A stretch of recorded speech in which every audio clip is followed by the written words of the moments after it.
نحن نقص عليك أحسن القصص بما أوحينا إليك هذا القرآن وإن كنت من قبله لمن الغافلين.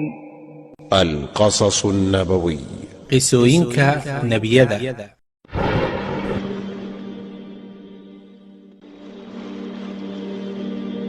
qisadeenna waxay maanta ku saabsan tahay qisadii saca reer bani Israa'iil.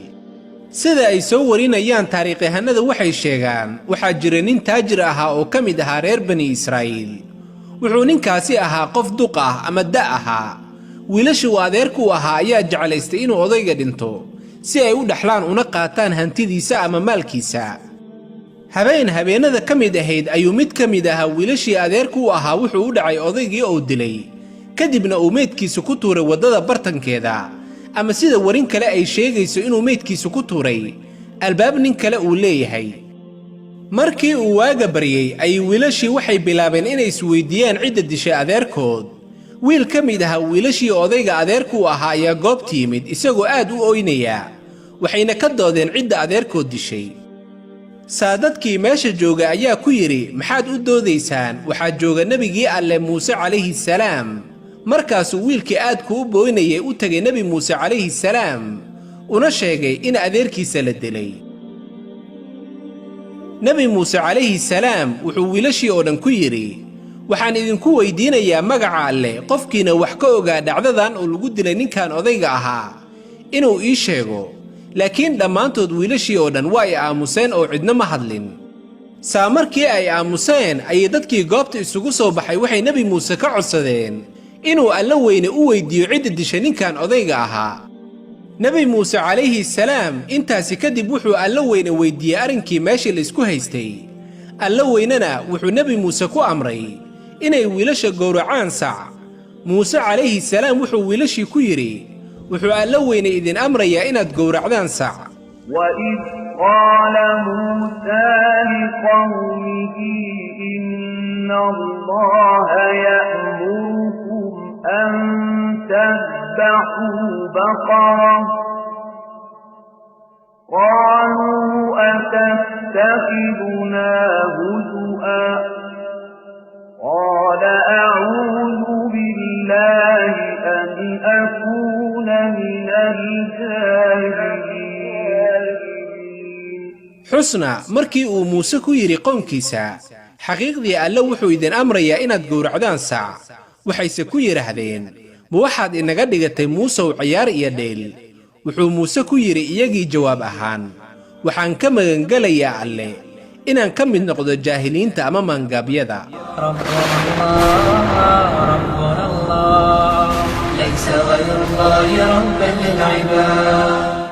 markii uu nebi muuse u sheegay amarkii alle uu ku siiyey ee ahaa inay gowracaan sac, waxay u qaateen in nebi muuse uu ku cayaarayo iyaga. wuxuuse nebi muuse u sheegay inuu alla weyne ka magangelayo inuu alla weyne u nisbeeyo wax ciyaar ah. wiilashii waxay bilaabeen su'aalo iyo waxaan loo joogin. haddiise ay hadalkii alle si toosa u qaadan lahaayeen oo ay gowrici lahaayeen sacuun, waa laga aqbali lahaa.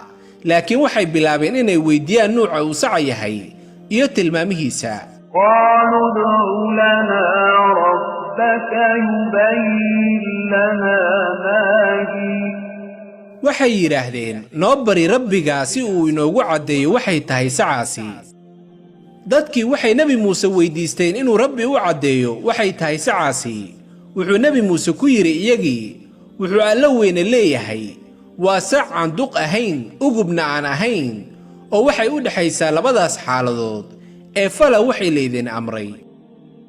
maxaa ku taqiinay reer bani Israa'iil madax adeeg dhagax ka daran? wixii alla weyne amray haddii ay fulin lahaayeen maxaa ka bii lahaa?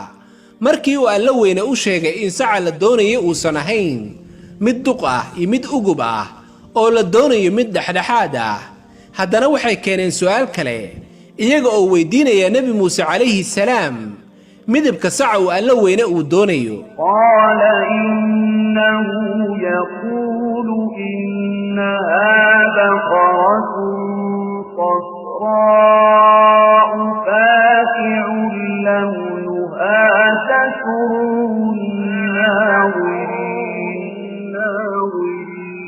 muuse wuxuu ku yidhi wuxuu alla weyna leeyahay waa sac huruud ah oo midabkiisu uu yahay takhti oo ay u bogayaan ama ay jeclaysanayaan wixii arka ama qofkii arkaa xujo mar walibaa su'aal ayay keenayeen oo markaana waxay weyddiiyeen nebi muuse calayhi salaam inuu alla weyne u sheego midabka saca la doonayo inay gowracaan laakiin waa ay ka sii dareen su'aalaha oo marba marka ka dambaysa su'aalo adag ayay keenayeen waxay markii dambe dhaheen muusow rabbigaa inoo bari waa maxay saca la doonayo inaan gowracno maxaa yeelay lo'dii baa isaga kaya ekaatay hubantina haddii uu alla idmo waxaan ahaan doonaa kuwa hanuunsan saa nebi muuse markii uu rabbi u weyddiiyey marar badan ayuu haddana alla weyne u weyddiiyey su'aashoodii ugu dambaysay ee ahayd inuu alla weyne u kala caddeeyo nuuca saca laga doonayo wuxuu alla weyne ugu jawaabay qaala innahu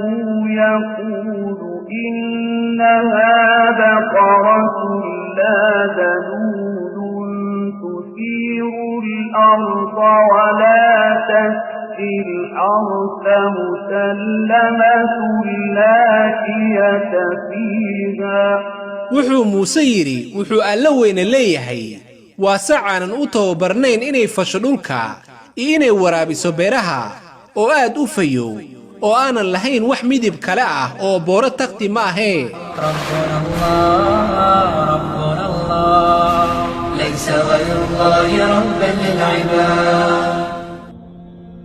markii intaasi raggii loo sheegay ayay waxay ku yidhaahdeen muuse calayhi salaam haatan baad la timid xaqii markaas ayay gowraceen sacii inkastoo ay ku sigteen inaysan falin wixii loo diray qaaluu al'aana ji'ta bilxaq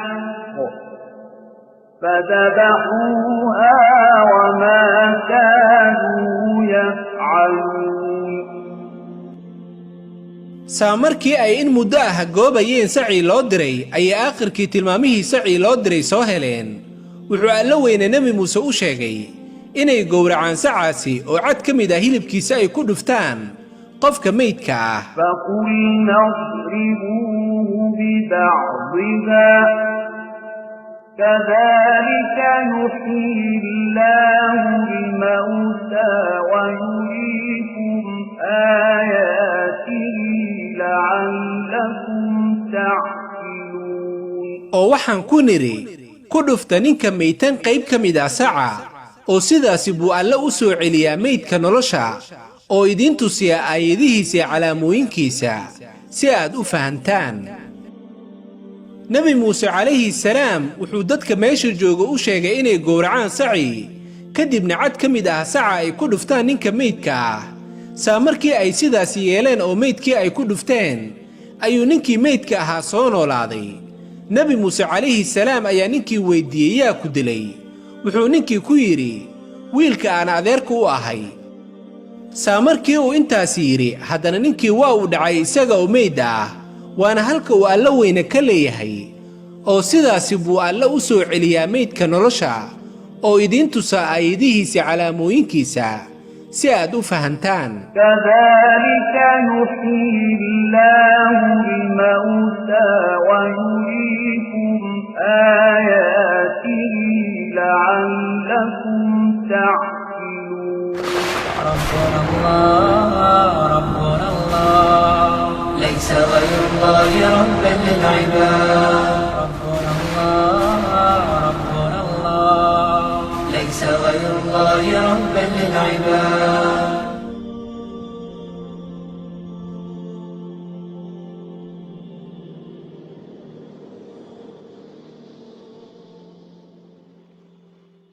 نحن نقص عليك أحسن القصص بما أوحينا إليك هذا القرآن وإن كنت من قبله لمن الغافلين القصص النبوي qisooyinka nebiyada